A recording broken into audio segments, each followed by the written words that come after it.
It's Tuesday, November 24th, 2015. I'm Rim. I'm Scott. And this is Geek Nights. Tonight, matchmaking in video games, not in other places. Let's do this. So, dangerous things have been happening. How dangerous? As I've said a couple times, Most dangerous? I joined that GMR, the giant multiplayer robot long-form game of Civ V, and then basically I formed another one of those games for all of us. So it's like our crew, like 8 FRC people, playing Civ V. And I play Civ V a lot when I travel, which against the AI, like it's not the same as against humans.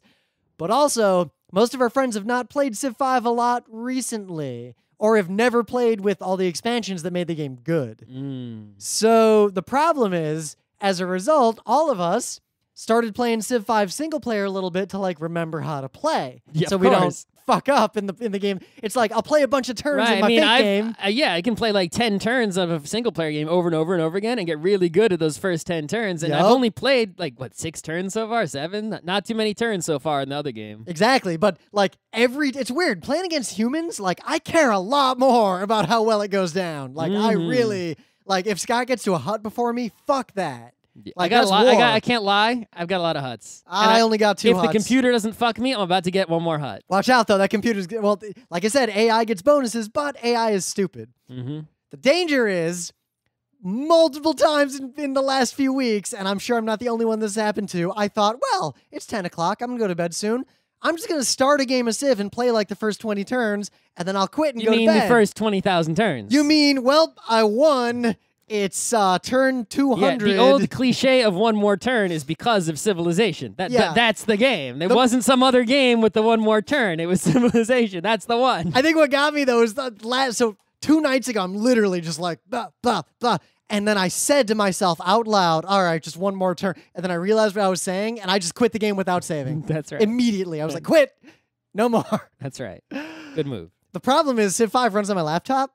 So it's actually... Oh, this nice iPad here. What I might do is I can bring... The thing is, unless other people also take their turns quicker, I could take the laptop to work, and if my turn comes up, I could just play the one turn All I really want quick. is for me to take a turn when I wake up in the morning with some orangey and some breakfast, a little bagel. And I want, when I get home from work, or it's before I go to bed, one more turn. Yeah. That's all I'm asking, because that would be, it's nice, convenient little time, Well, I'm going to try to take my turn right after the show. I'm not taking it while you're watching, because... Why not? Yeah. And am I really going to learn that much in turn 5, 6, 7? I'd rather you... If you want to find out what's going on in my business, you've either got to somehow convince me to give you open borders, or, like, risk sending a missionary into my biz. Why don't we make an embassy?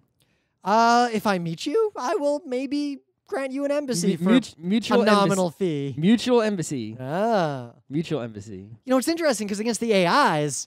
There's all these things that affect your relationship based on mechanics in the game. But against a human, it's just humans humaning. So, like, me spreading my religion to you is not going to make you look favorably upon me. Nope. I'm not going to go for religion, I think, though, so... Religion's got too much complicatedness that I don't understand well enough. There's 8 players, so only 5 religions can be founded. Oh, I believe. I didn't know that. So you could just let other information. people's religions come in. And what do they do if they come in on me? Big deal. They don't hurt you. Yeah, so what's the problem? But the person who's spreading them you get a boon, and the person spreading it gets like a double boon. That's all right. I'll send my great musician to play non-religious music all over their country. You going for the culture victory? Who knows? But if I get a great musician and I don't have a spot for great music in my cathedral or some shit, guess where he going? Yeah, it puts a lot of tourism. Because the thing is, if you get tourism early game, and there's some other players that don't have a lot of culture output. What's the earliest tourism you can get? There's some wonders. It's not easy to get it. There are some wonders that give it to you, like, right the fuck away. Which ones? I don't remember offhand. I haven't seen any. I never go for that. Also, the musicians will give a one-time tourism bonus, like, against one player, like, right away. Yep. But, yeah, I've been playing a lot of Civ 5, and I got to play a lot less Civ 5 while I'm playing Civ 5. So you got any news? I do have some news. So I'm having a lack of, it's a little bit of video game season right now, staying inside in the cold. But I'm having trouble finding a multiplayer video game that, we'll talk about this in the main bit. Yep. But a multiplayer video game I can play online that is fitting the bills of the things that I need. So what's your bill? Because Counter-Strike, like, there's still... We'll talk about that later. But All right. a game that I used to play a lot, multiplayer online, NS2.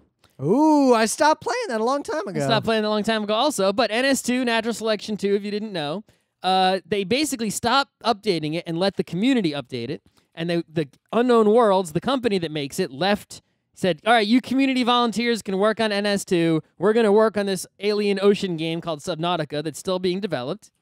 And I'm excited for Subnautica, but it's not out yet, and I'm not really interested in the early beta play. I'm just waiting for it to be done.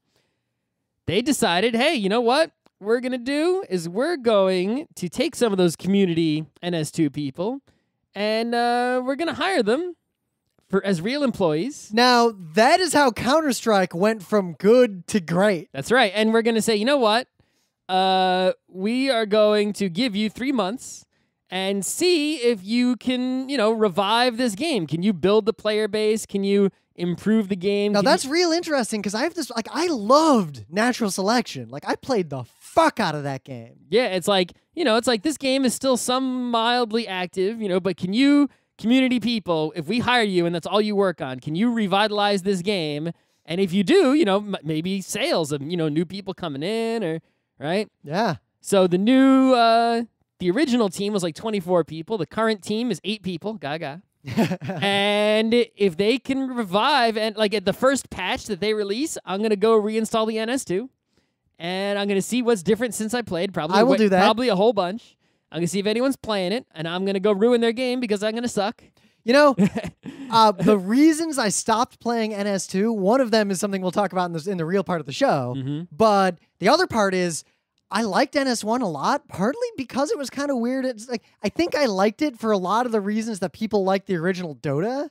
Like, it's kind of jank and broken. NS1 was jank. NS2 was... Yeah, I'm saying NS, like the original NS, Natural Selection. Both NSs. Oh, man, I just maybe uninstall it when I get home. Yeah, but the original Natural Selection was really fun, but a lot of things I liked were the kind of weird, broken bullshit things that would happen. No, I liked the core gameplay. Yeah, but I liked the core gameplay in the earlier days when the matches lasted a lot longer, even though it wasn't as good of a game in a lot of ways. Well, that's a fundamental problem of gaming. Yeah, but... The game, like when they polished it with NS2, it felt a lot like when Civ V first came out before the expansions, because Civ V was like the most polished civilization game you could possibly make. And as a result, like there was no emergent gameplay and it was really boring. Civ V was not worth playing until Brave New World came out. So NS2 had such people in it. Polished the game a lot. And I remember wanting to like it, but I ended up over time enjoying it less. But I think that's because of it also failed in the part we'll talk about next. Yeah, this is really interesting, though. I wish them the best of luck because the concept of NS is so solid. I love so that good. game. Yeah, it's like, well, they released Tribes 2 recently, or all the Tribes games for free legally recently. Oh, right. We're going to get in on that. But you still can't really play it online convenient. It's like you can install it, but it's crashed for me, and you can't play it online conveniently. It's not, they didn't really put in the full effort of reviving it, setting up servers and all that kind of stuff, right? And, I got to look into if there's a way to make that stable. They just basically said, here's the setup.exe, and here's a CD key, and which you didn't even need to type in, and... Yeah, but at least it's a setup.exe I can trust instead of setup.exe from BitTorrent. Well, I mean, I have the CD-ROM probably somewhere you could use. Oh, I know where the CD-ROM is. But anyway, so yeah, but NS2, is a legit game you can play without those kinds of technical problems. And I'm sure there's someone playing it. Yeah, I feel like if 8 people are that dedicated to the community that they would get hired, there's definitely enough people playing it. Well, things that are hurting the community more so now. So, as you might have noticed, I've streamed twice. I'm going to finish the stream this week, possibly after Thanksgiving, because I got food to eat. But I've been playing Undertale, which is sort of a shmup / bullet hell / Earthbound RPG game. All right. Released by Toby Fox. I don't know who that is. What else did that person make? Mostly known for music. Oh, okay. Yeah. So does the game have really good music? The game has an amazing soundtrack. All right, there you go. Like, so amazing that you should probably just go listen to the soundtrack even if you never play the game. It's on Spotify? It's on YouTube. Oh, that's good enough. Yeah. I have YouTube Red. It's good enough. YouTube RedTube? Yep. Listen to it on the RedTube? It's just YouTube Red. But the game is really, really fun, and a lot of people I know are avoiding playing Undertale because they saw the fandom going apeshit about it. Isn't it just like a 4chan Homestuck kind of thing, stylistically? People say that, but no, I it's not. I get that feels from looking at it. The Homestuck has this like incomprehensible nonsense story and all these like deep inside jokes. Isn't it a fucked up internet shit kind of thing like you like? Not even close. So it's more like Madoka, actually. What? Or imagine if Earthbound got... Well, Earthbound has some of that too. Yeah, so imagine if Earthbound itself got the Madoka treatment and went kind of, what if this was really the kind of game you think it is? Like, let's go. Okay. But it's short, too. It's basically, the game is sort of, you're a human and you fall into the underworld and there's all this drama and you kind of go around and it's RPG combat, except you can fight or you can just talk to people like in a visual novel. And spoilers, the game pretty much says, like, in the beginning, you meet a great character and she's like, maybe you should just talk to people. Like, maybe you shouldn't kill people. And you can kill people or not people. You can kill her if you want to. You can kill your mom, like, right away and just go nuts. And you can kill fucking everybody if you want to. You can even kill that snowman you meet. Or not kill them. Good. And Does that mean I don't have to do stupid RPG combat? Yes, you instead, the RPG combat can boil down to a puzzle combined with a bullet hell. But I still have to do it to talk to people, but even I don't kill anyone? Yeah, you're going to fight people. It's just But I don't want to fight people. They'll be like, attack, and you'll be like, mercy. Or you'll be like, try to flirt with them, or ask them about their hat. But then I have to do a puzzle or a Well, no, bullet the puzzle hell. is, what do you talk to them about or ask them about? Like, you can figure out, if you're smart, the ways to get people to back off. And then in the fighting part, it's pretty much just bullet hell, move your little heart around. I don't want to do that part. Why not? Do you ever play Gradius? Yeah, but if I'm going to play Gradius, I'll just play fucking Gradius. Yeah. Or G Darius with the giant fish robots. Or It's up your alley. Play the game up until Cool Dude happens with Papyrus. And if you don't laugh out loud at that Cool moment... Dude and Papyrus, this sounds internet weird shit like your Except style. it's not. Because when internet weird shit, like the Homestuck fandom kind of nonsense, is kind of immersed in the obtuseness of itself. Undertale is not obtuse. It is direct. It is telling you what is going on. There's no like deep, unknowable mystery. But aesthetically, it's all Aesthetically, what? Why would you say it's weird? You're basing that solely on the fandom nonsense and not the game itself. The game itself is just characters talking to you. I saw pictures of the game and it looked like that kind of stuff. What defines that kind of stuff? It's hard to define. Yeah, I would not say it's that. But I'll think about it. I'll just say this. A lot of people are avoiding this game because of the fandom. Imagine all of you who are doing that right now if you avoided Steven Universe because of the fandom. I don't judge anything by the fandom. I judge the thing by the thing. Yeah, most people who are avoiding Undertale are avoiding it because of the fandom and because they see porn on Tumblr. I mean, I don't care if 4chan people like a thing. They like Madoka too. It's like, yeah. They like Yotsuba. That's their mascot, but I love Yotsuba, right? But It has nothing to do with the fandom. It has to do with, it looks like a particular aesthetic that is not my tea. But I guess... Of course, no tea is my tea because I don't like tea. Will give you a bunch of nonsense that you basically need to read lore and like do about, like, it's not, you can't really just figure it out at face value. Undertale is not subtle. It has subtle elements, but it is not subtle. It is telling you everything, just like Madoka is telling you everything. You watch Madoka and it's like, toward the end, you can step back and be like, okay, that all makes 100% sense. Now that I figured out what the deal is. You didn't figure it out. They told you what the deal was. Yeah, but you figure things out and they tell you things at the end, and it all makes sense, and you could have figured out pieces along the way. Undertale is like that. Stuff happens, and if you read the words, you can figure out what's going on. It's not like Homestuck. The music also really makes this game great, but I'm going to continue live streaming it, so if you're not convinced, I guess you can just watch my live stream until you figure out if the game is something you want to play or not. Maybe I'll compete with your live stream and just stream Earthbound. Ah. Deal with that. You can't beat that. Yeah, but Earthbound has random encounter fights for me to watch forever. No, actually, Earthbound is the one great game in those regards. Yeah, when regards. you eventually get high enough level, then you definitely get high enough level right away. Then those snakes the stop snake is bothering just you. like, oh, a snake? Oh shit, it's Ness. Get the fuck out of here. Hell no. Look at that baseball bat. That's a snake beating bat. There's no seal club. But the neat thing is that everything you do matters in a little way. Like at the end of the game, like Chrono Trigger? Yeah, well, way more than Chrono Trigger. I'll stream Chrono Way Trigger. Deal with more. that. Yeah. Chrono Jigga. I would not watch a Chrono Trigger stream. I watched the Chrono Trigger speedrun, and that was enough for me. Ooh, I should watch that. It was good. It was real good. real good. How do you deal with the speedy bike part?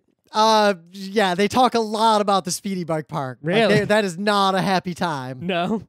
But the crazy thing about it is how much randomness manipulation they do to make fights end quickly, because the character will be standing in the right spot at the right time because of some bullshit they did, like walking around before. Like, it was kind of crazy. I wish the game was that fast when I just played it. Hey. But yeah, I'm playing Undertale, and my official Geek Bite, having played a significant percentage of the game, is that it is definitely worth playing, and it's not even that expensive. How much is it? I don't even know. I just bought it on Steam. Like $10. That's how much I'm paying for Fallout 4 next year. Yeah, next year. I can play this right now. I might play $15 for Fallout if I get all the DLC in the package.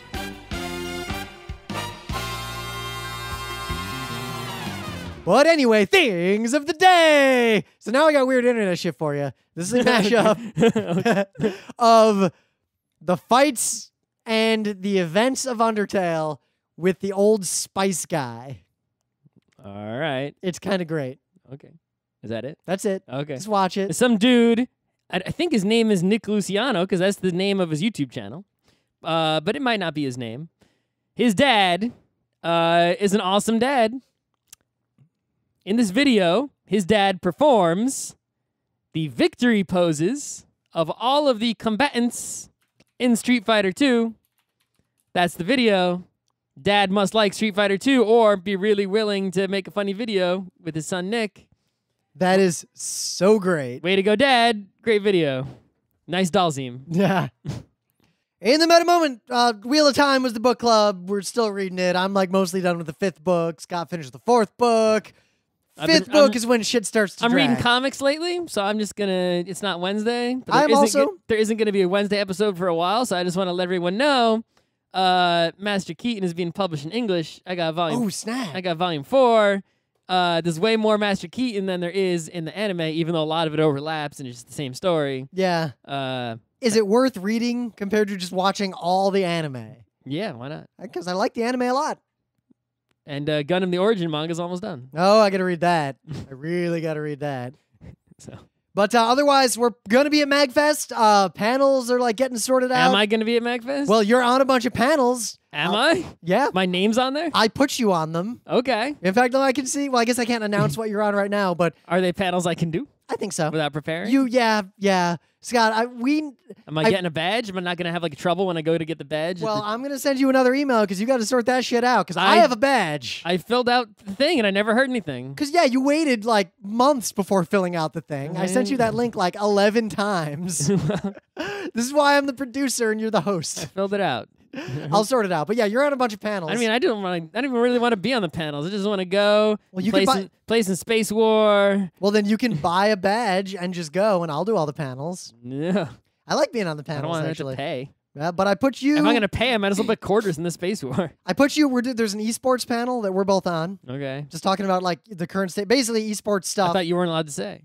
Well, yeah, I'm not allowed to say anything scheduled or anything. All right. And probably redoing the far future of gaming. I did not put you on that one because what I plan to do... Is Lecter Hasby going? Yeah. Okay. He's going to be on a bunch of the panels. But I'm going to record... I'm going to also video that panel if they let us do it at MagFest. You know what? He actually called me randomly recently. I was talking to him... He was like in the city and he's like, hey, I'm near... And I was like, oh, wow. I was playing Netrunner. That's right. And he called me. That was not recently. That was a while ago. I remember because Emily and I were not home. Like, we were actually out of town and not, like, close enough to hang out. That's right. That's when that was. That was a long time ago, Scott. All right. Well, anyway. When you said recently, I was like, what, this week? No. Is he in town? Oh, shit. No. Go hang out. Not that recent. Do some stuff. But yeah, so what I plan to do, this is like secret spoilers for people, so you actually listen to the show, is I'm going to take the video of the Far Future of Gaming panel we had at PAX and the Far Future of Gaming panel that I hope we'll be doing at MagFest, combine them together, like the highlights and like the important answers instead of just here's a video of the panel. And then I'm going to interview some people as well. And instead of just putting up a video of a panel, it's going to be a documentary. Except it's only going to be like 2 hours long. 2 hours. Yeah, maybe an hour and a half. We'll see. We'll see what I cut it down into. But this is an experiment because If it's a 2-hour documentary, is something that you should kickstart. well, maybe I will kickstart it once I have like enough together. Like I got to make sure that I'll have enough content from 2 goings of this panel at 2 different conventions to be worth continuing and doing something weird with it. The reason I'm doing this because I've noticed that people watch the videos of our lectures, but almost no one watches the videos of panels on game design. They only watch videos of panels if it's someone who's famous just completely on their own. They don't give a shit about like a panel on game design for the most part. So I want to see if there's a way to make that popular or make that watched by people. That's my plan. Also, I'm just sick of putting up a video. Like, we do the same panel 15 times. Right. Other meta things in the meta moment. This Thursday in the United States, in case you don't live here or know about here, is the Thanksgiving, which we talked about in a previous episode. Yep. Will there be a Thursday episode? Only if we record one right after we record this. Otherwise, no. Unlikely. So Yeah. look for Geek Nights in the early weeks of December, but probably not the late weeks of December or the early weeks of January. Yep. Probably in the mid-January, because I think the MagFest is in the late January. Yep. And actually, end of January, February is rough because then we got PAX South, and I'm flying from PAX South. Then Animu Boston and PAX East are coming right after that. Yeah. So I should tell work about those things. I think I gotta finish sorting out the Anime Boston stuff. Right. Yeah. Otherwise, yeah, Geek Nights. Join our Patreon and buy our T-shirt. No, don't. Save your money. So I don't play Rocket League that much anymore. Well, I mean, I love Rocket League. It's a great game. But after playing it, like, I started playing it a lot, say the past week. I was playing it like hours a day. Yeah, and because you were playing, I started playing again. In fact, over the weekend, I played it a whole bunch. 2 nights ago, I just started up Rocket League. I was like, oh, Scott's playing, I'll play. And I hit find me a game. Matchmaker, find me a game. And I sat there for like 10 minutes with it not finding me a game. Whoa, that rarely happens. Yeah. Usually it puts me in a game. And it kept saying messages like, expanding the skill group we'll look at, expanding the regions. And then it put me in a game in Europe, so my ping was like 160. Well, I've never had that happen. And I always get a game in the East. And I was East, like... And it doesn't take long to put me in a game. I think it's because I haven't played much, so the matchmaking decided I was terrible. Maybe. So it matched me with people who... I'm bad at Rocket League, like, don't get me wrong. I was Neo compared to these people. So, yeah. Yeah, so the thing is, we're just using Rocket League as the example because that's what brought this topic to mind. But NS2 got fucked by this real hard right, as there well. are basically almost no games ever to have gotten this right. Counter-Strike. Counter-Strike has it mostly right. StarCraft has it mostly right-ish. Chess has it right. Chess has a system, I guess. Yeah. But anyway, so the problem is matchmaking, specifically with online video games with random opponents. Yep, with the situation and it's even more so with random teams and with just random opponents. Which means Rocket League, NS2, right. Counter-Strike. So you would probably agree, most people would agree, Rocket League is a fun game. Or say basketball. Basketball is a fun game, right? But there is a problem, which we have talked about many times in the past, which is the air hockey problem. I'm going to go play some basketball. Let's say me and Rim play basketball. That'll probably be okay, right? Yep, because we both suck. Like, yeah, Rim is probably more athletically inclined, but like Scott, I have more basketball skills, I'm guessing. My free throw percentage is like 12%. Like I think I could make it like, ridiculous percent. I don't understand how NBA players have such a low percentage. Yeah. I mean, back when I was like in middle school, I was like, I basically didn't miss free throws. I do, because stand there as long as you want. You don't understand how bad I am at basketball. Right, but anyway, it'll probably be reasonably fun.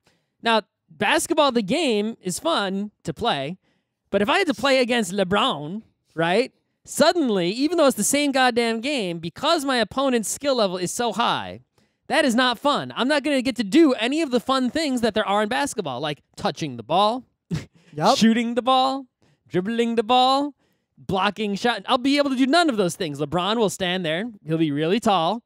He'll shoot it right into the net immediately. I can't do anything about it because I can't jump that high to reach where his hands are. Now imagine this is even worse in a team game. Then if he gives me the ball and I start with it, he'll immediately steal it from me and there's nothing I can do about it.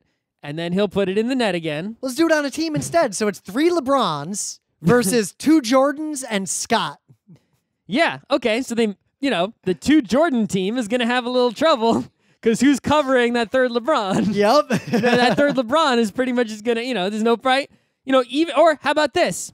A LeBron and 2 Scotts, right? Yep. Versus 3, college basketball players, average. They're good at basketball. That might actually be a good matchup. It's possible it could be a good matchup. Wait, but here, even if it is a good matchup, Scott's not having fun. Yeah, Scott's not having fun, first of all. Also, I'm betting on the LeBron and 2 Scotts. I think the game is such. Is an aspect of the game that, you look at, even in the NBA, a LeBron and 4 schmoes can beat 5 okay players. Well, women's hockey is like that specifically too. Like if there's one player who's really good because the league does not support the players well, there isn't like a deep well to draw from. So if you've got like 2 really good stick handlers, they just walk around scoring like boop, boop, Yep. boop. Exactly. So, in Rocket League especially, if you've got, I guess, the Michael Jordan of Rocket League is this guy named Kronovi. So if Kronovi's on your team, it's Kronovi and 2 Scotts, right? Well, I don't know, Kronovi and 2 rims versus 3 Scotts. The 2 rims just sit in the goal The 2 doing rims nothing. and the 3 Scotts will do nothing, while the Kronovi just puts the ball in the net repeatedly. Boom, boom, boom, goal, goal, and there's nothing we can do about it no matter how hard we try. Now, what's interesting is that I was blind to this problem when I was in high school because I got really into FPSs and I played them all the time. Yep. So I was in that upper top tier in capture the flag kinds of games. So to me, when Team Fortress 2 came out way later, I didn't like it because all I could think of was, wow, I'm really good at this game, and now Team Fortress 2 just hobbles me. It doesn't let me use my skill. Right. So I'd be the dude with the grappling hook, flying around. If I get the flag, I capture it, and no one can stop me unless I'm playing on a private server with a bunch of pros. Right. But anyway, so in any skill-based game, regardless of what the game is, if it is a game that is truly testing skills, the game will only be enjoyable, even if the game itself is a really good game. A skill game is almost universally, regardless of your taste. I mean, you might really like getting your ass destroyed by someone way better than you. Or you might be a real asshole and really like beating up on players who can't put up a fight. But most people, the majority of people, do not enjoy that. They enjoy a good matchup, right? A skill-based game becomes interesting and fun when, it's slightly challenging for both players. Both players have a chance to win, right? And there's some meaningful competition. Me running a race against Usain Bolt is not interesting to spectate or participate in. But Usain Bolt versus whoever is the second fastest but not as fast as Usain Bolt becomes interesting because it's maybe that guy improved since the last time we saw them race. Now, take ice hockey or American football, an example of a game. Because the games are so widely played, there are so many levels of play, from the NHL all the way down to the local KHL, the AHL. No, local kids playing ice hockey on a pond in the middle of Canada. Yep. So no matter how good or bad you are at that game, there is a wide community of people who have the exact same skill level as you. Or relatively. You know, you might have the young Wayne Gretzky on your, elementary school But then team. he could compete with people in a higher tier. That tier exists. Right. But with a video game that hasn't reached, like in the old days where Quake 2, that was it. That was the game. So everyone playing FPSs were playing Quake 2. Right. So if you have a skill-based game and you have random players on the internet playing, teams or not, you need to somehow figure out how good people are and put them in games against other people of similar skill levels. Otherwise, no one's going to have fun playing the game, even if the game itself is, basically Rocket League really doesn't have many flaws. Yeah. It's so simple and pure. There's really nothing wrong with the game. But it's not so widely played that there is a wide body of players at every possible skill, let alone a good way to rank players' skill. Right. Well, there is a good way to rank players' skill. It's called Microsoft Team Score, which is the best way that's been invented so far, and is pretty good. But they don't use that. But anyway, so the problem is how with the teams and the random players, how do you figure out how good someone is, what team to put them on, and when there's not enough players in your area of a similar skill level. Rocket League, it says, in a few minutes, as time goes by, we're going to expand the skills we will consider. So Great. So now it's LeBrons and people who literally don't have a controller. right, they will rather than make you wait for a half hour for like 5 other people of your skill level to show up and play with you. They will say, all right, fine, we'll just play a game with who we've got, even though their skill levels have a disparity. Now, as I noticed, there aren't people that it determines to be at my skill level because it always does that to me immediately when I join a game. Right, well, I mean, I have a higher skill level than you. I say a moderate skill level. I'm like, I know how to play. Yep. I can control the card reasonably well. I can't do too many fancy aerials and hit. I make mistakes occasionally because I'm not perfect and I'm an old man with slow reaction times.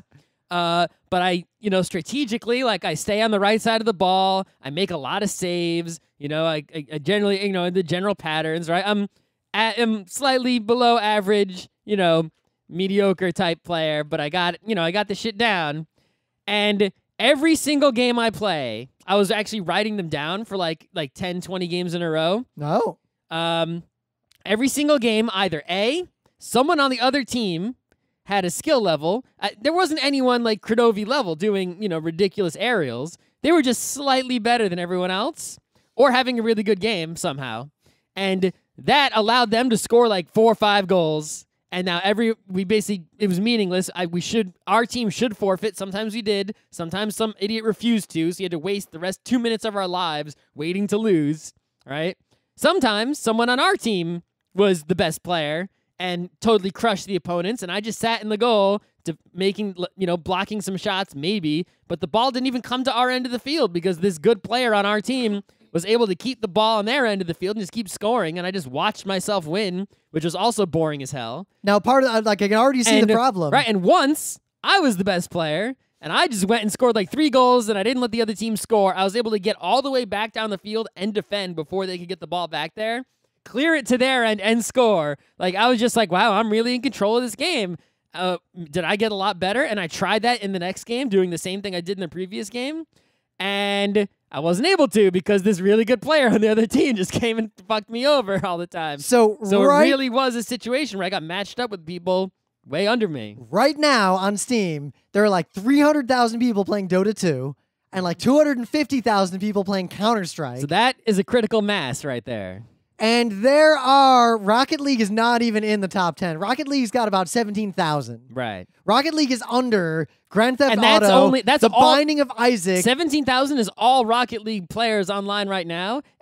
So when I play Rocket League, I'm only choosing the solo queue. Yeah. Right? The solo queue has less than 2,000 people in it Civ usually. V has twice as many people playing on a daily basis as Rocket League. Right, and this that's not counting the PlayStation 4 players, I don't think. Good. Who also are playing against. Yeah, right? but I don't think it's much better over there. No, it's not really any different. But yeah, this is like, so even though Rocket League is a great game I want to play, if you don't have enough people of the same skill level, then you can't play, it's not worth my time. And also, even if there are enough people at the right skill level, you have to figure out who they are. Right? This is the real problem is, how do you figure out who these people are in a reasonable way? Well, if you're only playing one-on-one matches, we have a system for that. It's called ELO. It's not perfect, but it's ELO, because it's not an acronym. It's just a dude's name. That's fine, but I like to talk about the Electric Light Orchestra. Yeah. They're really good at help. They know a lot about this sort of thing. But yeah, one-on-one, there are many different algorithms that can pretty objectively say, here's the ranking of players in order. Mm-hmm. But even then... It works really well in tennis. It's super accurate. That only helps you if there is a deep well of players to draw from. Mm-hmm. As the well gets shallower and shallower... But I mean, the Rocket League well is deep enough for the one-on-one ranking system. Maybe. The problem is, if a game has a very high skill cap, a game like a Counter-Strike or a Rocket League or a Weapons Factory or a Dota, then what you'll see is it's not like saying like, I am the 108th strongest person on Meepros Island. The 107th strongest person might be 100 times better than me. That's true. You'll see that there'll be clusters of players in a few bands and huge gulfs between them. Usually that has to do with the mechanics of the game. For example, in Counter-Strike, it's like they'll be like sort of like it's like you're good at Counter-Strike, you got the fundamentals down, and then like you master like actually aiming. Yep. And so it's like there's this particular skill that if you learn it, like puts you way ahead of people who have not learned that particular skill. So there'll be like this huge gap between people who don't have it and people who do. Like in tennis, it's like if you learn the backhand and you can actually control and hit a decent backhand, suddenly that puts you way, way up. Or like the serve. Like when you learn how to do a real serve instead of the tennis serve that most people do when they play tennis casually, so it's just like ace, ace, ace, ace, ace. There's like individual skills in these games that when you master them, or at least develop them to a reasonable level, launches you into like a huge, there's this huge gap between people who have that skill and don't. And since there's multiple skills, there's multiple gaps, right, in between the groups of people who have or do not have, these skills developed within themselves. So in Rocket League, it's aerials. If you can, perform aerial maneuvers, hit the ball when it's way up in the air, then you're Neo. Precisely. Like, then you're way ahead of all these people who can't, and like it launches you way, like way up there. And then people who can not only do that, but also when they hit the aerial, can hit the ball towards the enemy net. That will never happen with accuracy on a consistent basis. That puts you in the pro level, right? Yep. So if you see a game that has banding very distinctly, where there's a bunch of players in these top tiers and a ton of players way at the bottom and big gulfs between them, it's a self-fulfilling cycle that will only get worse because anyone who gets good enough to get past those first bands will have no one to play with, so they'll never get better. Right. It's like if you can do a serve in tennis, you can only play against opponents who can also serve well and return the serve. Otherwise, it's like anyone who doesn't have that particular skill, it's just like not even going to play with you. And if there's only 17,000 people playing on Steam, like the odds of finding a team of people, we haven't even gotten into how to rank teams, of a similar skill level for you to practice and get better are negligible. In Counter-Strike, 250,000 people, I think the peak was like 600,000 people playing the game. I'll just hit rando game and I'm pretty much guaranteed to find some people. All right, so Rocket League has teams, and here's the problem. When you have teams, it's hard to just use some ELO system that's only based on winning and losing, because did I win because I happen to have LeBron on my team? Am I going to get credit for that? Did I lose because LeBron just happened to be on the other team and that reflects nothing about how good I am, right? You're trying to figure out like, this my particular skill level, but the only data you're using is whether my team won or lost. Maybe I'm really good. I just had two really shitty teammates who really screwed it up for me, and I'm not LeBron good, so I couldn't win it on my own. But if I had two other people as good as me, we could have beaten that opponent team. It's like, so, but you're judging only on the wins and losses, whether my rank should go up or down. And that's a problem with teams. You need something more advanced. You need more advanced data to figure out somebody's individual skill level when they're on a team. Now, Counter-Strike has a very clever, modified ELO system that it uses to rank teams based on your contribution to the team and all these other factors. Right, so it's theoretically possible that even if your team loses, your rank could go up based if your individual skills are improving. You just happen to get put on shitty losing teams all day. Your rank could still be up at the end of the day because you made major contributions to that team. And it can tell, oh, you were just unlucky. Your teammates ruined it for you, right? Because it's judging you individually despite the fact that you're on a team. Yep, because you can sort of do this diff. Even you can imagine algorithms that will look at the way a person is performing. All right, this guy played on 10 different teams. All the teams did worse when he was on them compared to similar teams without him. Professional sports have been very, very good at this for a very long time. Even before we had advanced analytics, we had just regular player statistics. Right? They knew Wayne Gretzky was the greatest, even though he was on the LA Kings and didn't win anything except for when he was on the Oilers, right? Because they're like, oh shit, he scored 1,000,000 goals. His team just fucking sucks, so he lost. They can tell. You can watch the games and tell. And you don't even need to watch them to see. You can just look at the statistics and be like, wow, this guy scored more goals than anyone ever. Yep. It doesn't matter that his team lost 1,000,000 games. Clearly, he is an amazing player, right? And now we have advanced analytics that tell you even more data than that, where we can be like, aha, yeah, this pitcher is the greatest pitcher. In terms of that, they have like all these crazy statistics now, like WARs and all kinds of nonsense. Well, hell, look at fantasy sports, like that mathematically and relatively empirically, you know, calculate real numbers that tell you the value of that player. Like, you will be expected to win this many more games if this player is on your team. Yeah. Right? regardless of and that like you'll see nowadays, like in baseball, like people will win the MVP award or like like all kinds of trophies and awards at the end of the year, like Golden Gloves and all these things, even though their team sucked ass, because they can tell how good the player is based on all these statistics and analytics they have, which aren't bullshit. So I guess the moral of all this is games that want to have a competitive scene. And it's interesting is this primarily only applies to like esports and video games. Skill games. If it's not a skill, because board Hearthstone, games you don't need this because in Hearthstone it's mostly luck. Like German style, like tabletop board games that we like to play don't need this system because there's no teams. Well, even single player, you still need it, like single player games, but sure. You don't with board games as much because those games tend to have a very short cycle. Like anyone who plays them enough and pays attention will go from I don't know how to play to I'm a near master of this game in a relatively short span of time. Mm-hmm. Like, and the skill cap isn't super ridiculously high. It's like you can't keep getting better at like if you play Puerto Fresh Rico. Fish, which is a pretty good game, right, 20 times. There is not much you can do to get better at that game. And if you're smart enough to play Fresh Fish, enjoy it, and play it 20 times and get better at it, right? Then you're smart enough to master it. Right? Yep. I can't imagine someone who could play Fresh Fish 20 times, want to play it, understand the rules, play it well, and wouldn't master it. Yeah, like by the end of like the Civ 5 we're all playing, like we're all going to be pretty good at Civ 5. Yeah. But a game that has dexterity components, execution components, there's high no skill limit caps. to how good you could be.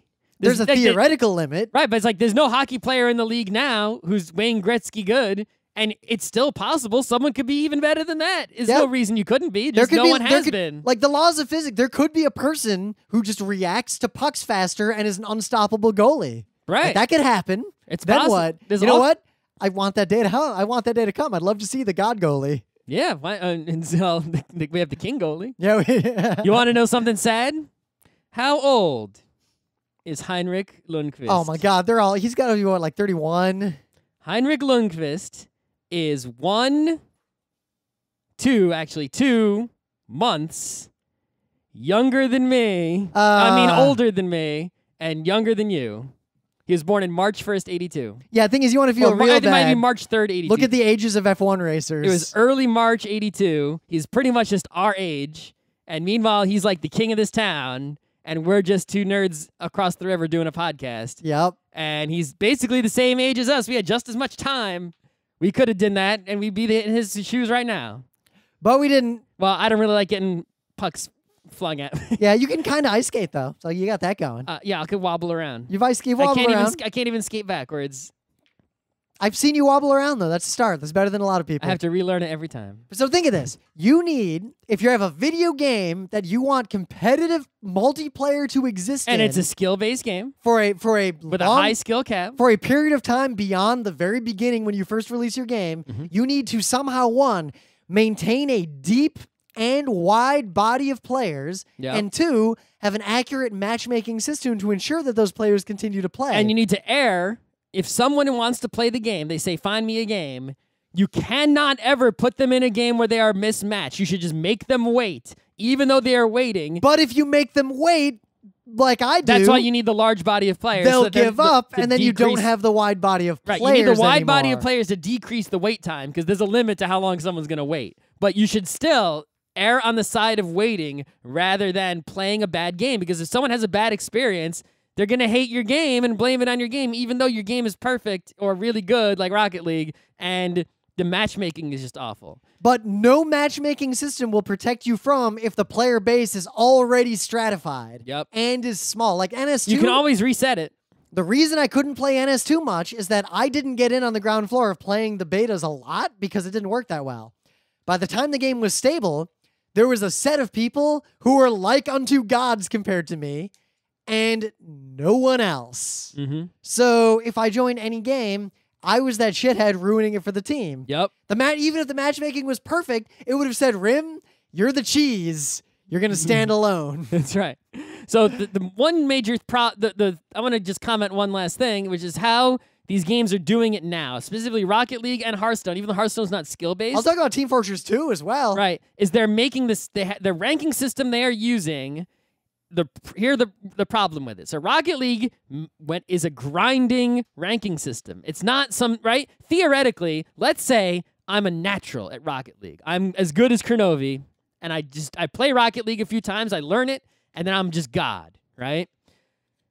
It's going to take a long time for my rank to go all the way up to where it belongs. Well, because a grinding rank system because basically is bullshit. every time my team wins, I get a few points based on, they adjust it a little bit based on how good my opponents are, how good I, and things like that. But if my team loses, even though I may have displayed my godly skills and scored 5 goals, maybe my teammates own gold 6 times, I'm going to lose points even though I displayed my godly skills in that game.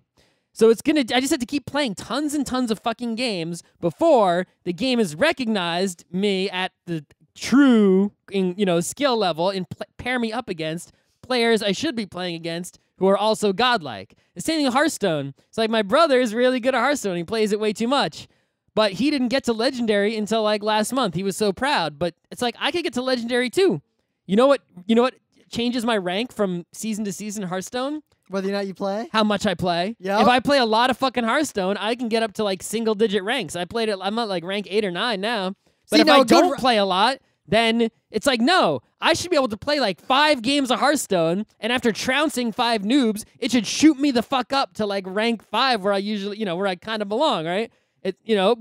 Because the system is based on grinding, it's like, some games I randomly lose. The reason systems are based on grinding is because a lot of people, they need to feel a sense of progress even if they are not actually progressing. Like in Counter-Strike, I only progress through the ranks if I do well. Otherwise, I do not progress through the ranks. Yep. But a lot of games will grind up whatever indicator it gives you of how good you are, so you get a little bit of reward every time you play. Well, in Rocket League, they actually have 2 separate measures. Yeah, because they're trying to give the people who don't understand these things, like, most people don't even play the ranked mode, which is why it's hard to find matches. But in the ranked mode, your rank goes up and down as you win and lose. Right, which is bullshit, but it should be based on your individuals. We talked about that already. But there's another thing that goes up no matter what, but it goes up more if you score more and goes up more if you do better.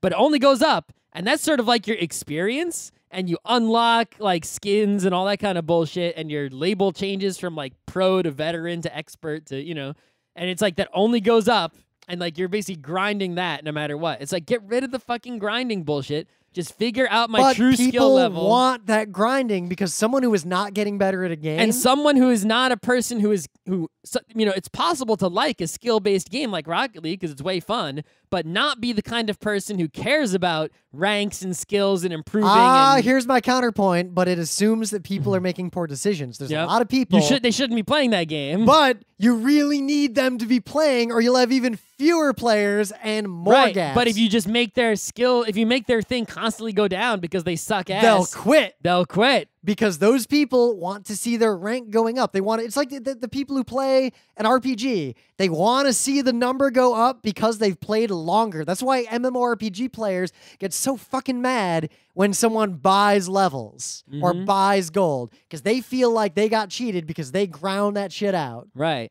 Grinding's got to go. But at the same time, psychologically, there are people who will not play your game unless you give them a reward for grinding. Because people, they should just play a different game. There need to be games for serious people and games for not serious people. So I have a crazy idea. All right. I don't know. Did I say this on the show before? Maybe. You might have said it in a panel. Maybe. I don't think I said it in a panel because it's too crazy. So you should have a game with serious mode. And in serious mode, you have to make some sort of deposit. That idea. Did I tell this idea on the show? I don't think so. Anyway. You've said it in the forum a bunch of times. Right. And I've definitely said it online a bunch. Because people were really mad about it. They're so mad. I don't know why they're so mad. So you have to make some sort of deposit because you agreed to serious mode, right? You're serious enough that you're going to put money down. We're going to keep your money. We're not going to spend it. The money's in escrow. It's a deposited money to just guarantee that you're in serious mode. Like the game cost $100. $50 was like you bought the game, and $50 is sitting in escrow. Right. You don't have to play serious mode if you don't want to. It's entirely optional, right? We only want serious people in serious mode. Serious people who are serious enough to put a deposit down. Once you're in serious mode, right, we're only going to let you play with people who are also in serious mode because you're all super serious. Which means you're only playing against super pros who care a lot, meaning that people who care enough to put money down in serious mode. So now matchmaking should be, already we've separated people who are serious enough, right? And you can always withdraw from serious mode if you want. You know, we can give you your money back. Once you're in serious mode, shit is serious, right? If you like, you know, a bad sportsmanship, we're just gonna penalize you in money. We're gonna take your fucking money, right? It's like, oh, you cursed at that dude?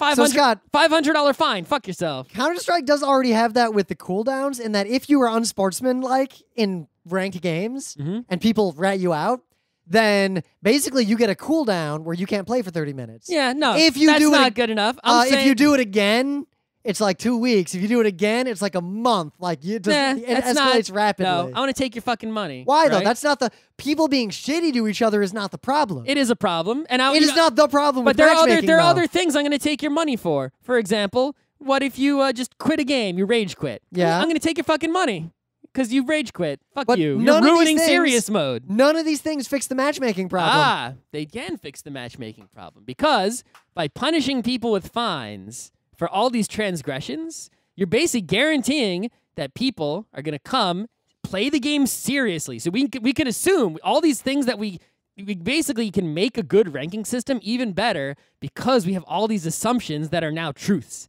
right?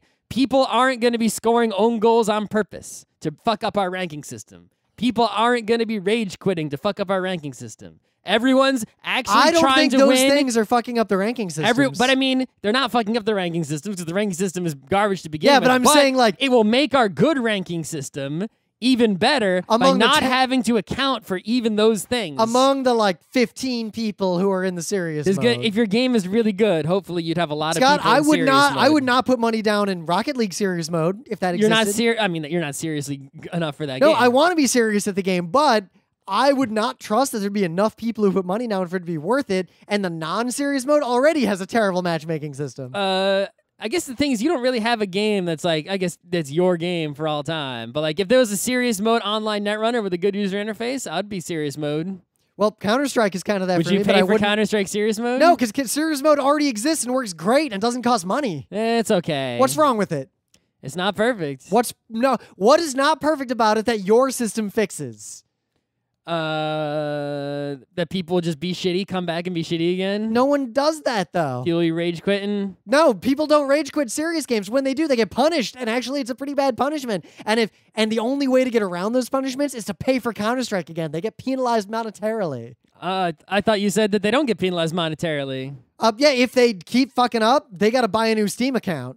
Oh, okay. And buy Counter-Strike again. That's the same as what I was saying. Yeah, it's already there. But that is not the problem. I thought you said they just had to get cool off. Yeah, the cool-offs keep escalating. Mm-hmm. It's not... It escalates and escalates. All right. But the problem with the matchmaking there is just that there's a top tier of super pro people and a bottom tier of terrible people and a big gulf between them. Your system doesn't fix the fundamental problems that are affecting most actual games in the real world. You're solving the last 1% problem. Well, obviously, in serious mode, you're only going to be playing against people, really close to your skill level, and you're willing to wait. No, because only a limited number of people bother to put money down. Yeah.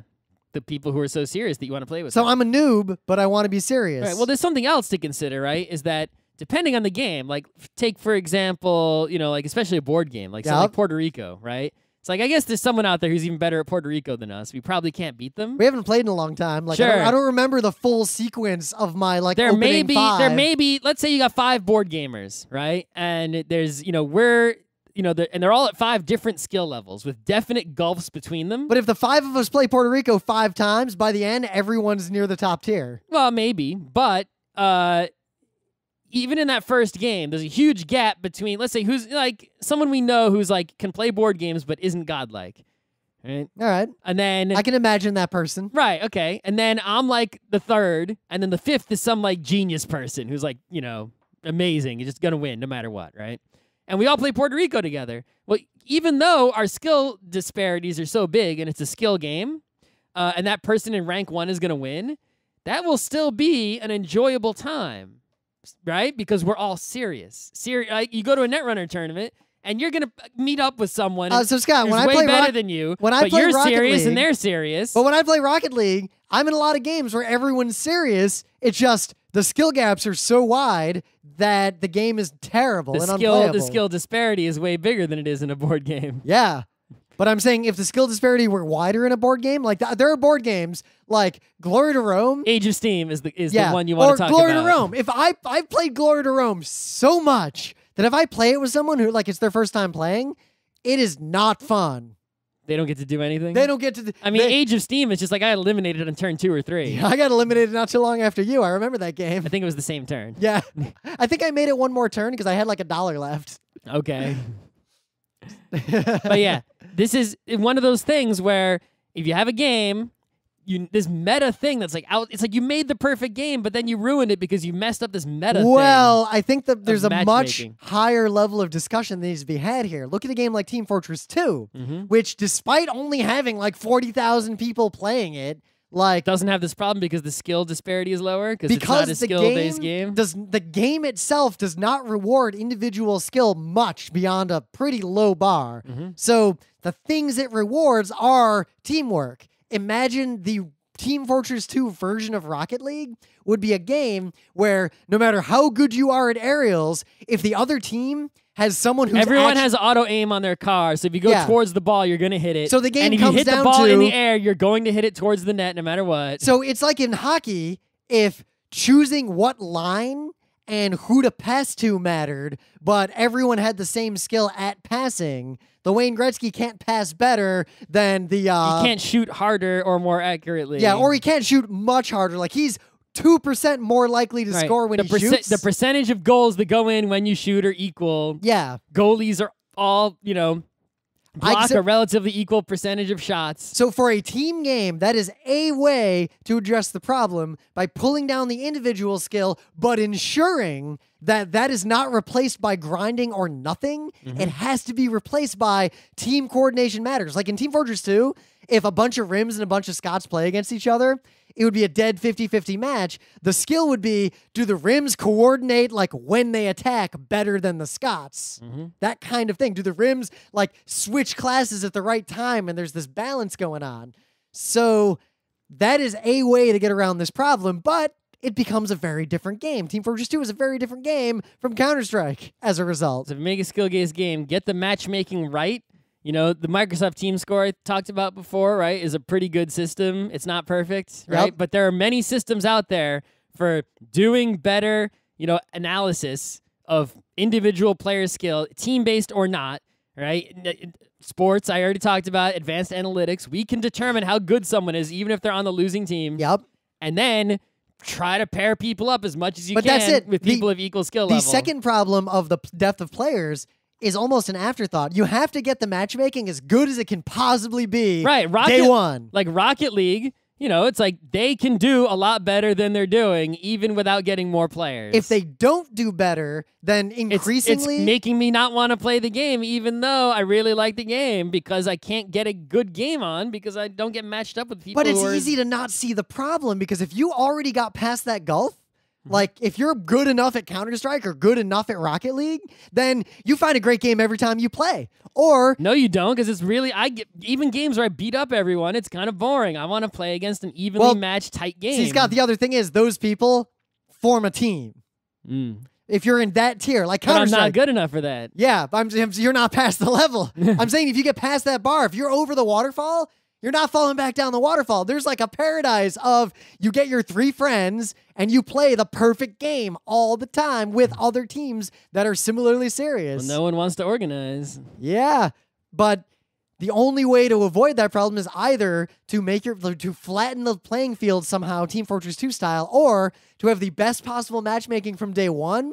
And then hope you can always reset your matchmaking and start anew with a perfect system if you messed it up to begin with. To a degree, unless you lost players who won't come back. Sure, I mean, yeah, you may have lost players who won't come back. Those critical first few weeks, you've got to make it so that... But you can still, as long as you have people playing, you can always just reset all your ranking system and install a new one and do things the right way. As long as a pro can join and in a reasonable amount of time be matched pretty much only with pros, and a complete noob can join and always have games with noobs, and someone who's old like us can join and at least have a reasonable game 80% of the time. Right. That's your best shot at keeping the depth of play enough to keep your game going. Right. Also, even if you don't have enough players, if your ranking system is good enough, you'll get more players playing more, and that will fill it up, right? If your ranking system is bad, you're only going to make it worse. It's a self-fulfilling or helping kind of thing. Yep.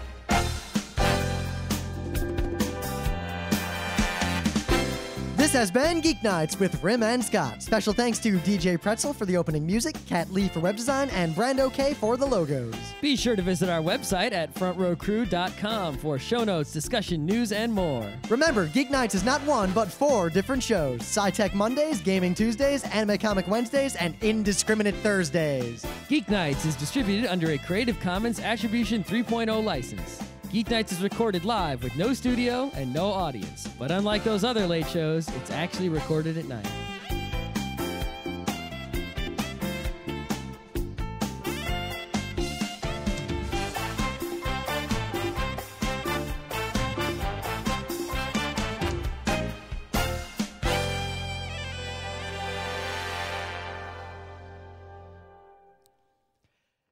And the patrons this week are, and it's kind of hard to read all these, as I've said before. So once again, if I'm pronouncing your name wrong week after week, email me, rim@frontrowcrew.com. If you never guessed my email address, that goes directly to me, and I will not only fix it, but I will apologize.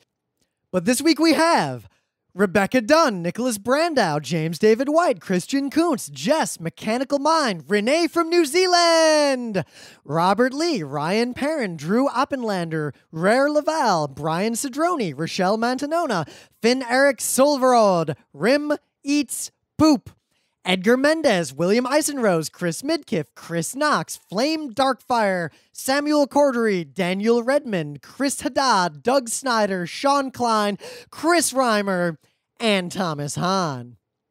So, as you know, the Front Row Crew, a bunch of us are playing a sort of private Civ V game on the giant multiplayer robot. I highly recommend it. Like, I don't want to promote it or anything as an official, like, hey, do this thing, but it's pretty legit. And Scott keeps trying to see what I'm doing on my turn. So I can't take my turn until he leaves after Geek Nights. So I'm trying to think of a way to use the fact that he's trying to see this to trick him into doing something bad. But that might require me to craft a save file where it looks like it's my turn in that game, but it's really a fake game I made, so I can put myself somewhere different. And if you have any ideas of how I should trick Scott with this, because I'm going to gotta go to the bathroom before we do the main bit, and he'll notice that Civ 5 is kind of open in the background, and I'm hoping he'll click on it and see what's going on in my civilization. I really want to roll him at a critical moment, like 80 turns into this game. In other Patreon news, I did start pre-production on Geek Nights Presents Utena 14. I have been fighting off so many DMCA takedowns on those videos, you have no idea. But so far, they're all still up, and we are continuing with episode 14. I'm doing pre-production now, and it's all because of you guys, donating money on our Patreon. So really, seriously, thank you. We can't keep doing the cool stuff like Geek Nights Presents Utena without something other than just doing the show. And the Patreon is a big step. If Geek Nights Utena goes well, and that documentary I was talking about doing also goes well, thinking about making maybe even drastic life changes that really push Geek Nights to a big level. And if the Patreon was not here, I would not have the confidence to go forward with that. So now, as always, your moment of literally the opposite of Zen. Hey, I read somewhere that mathematicians can turn a sphere inside out. Yes, that's true. What's the big deal? Just poke a hole in it and pull it through. Sure, but the point is to do it without making a hole. But then it seems impossible. You're right. You cannot do it with an ordinary sphere, like a basketball. You have to understand the rules of the game. This sphere is made of an abstract elastic material that can stretch and bend and pass through itself. But you cannot rip or puncture this material without destroying it, and you cannot crease it or bend it sharply. If the surface can pass through itself, what's the problem? Do you think allowing self-intersections makes it easy? Try it. I'll push the two halves right through each other. Be careful. What about that ring around the equator? Remember, you mustn't tear or crease it. Let me try again. That's no good either. You're pinching it infinitely tight. But then there's no way. It's impossible. You'd have to crease or pinch it to turn it inside out. It is surprising, but watch this. Is this it? Is this a sphere turning inside out?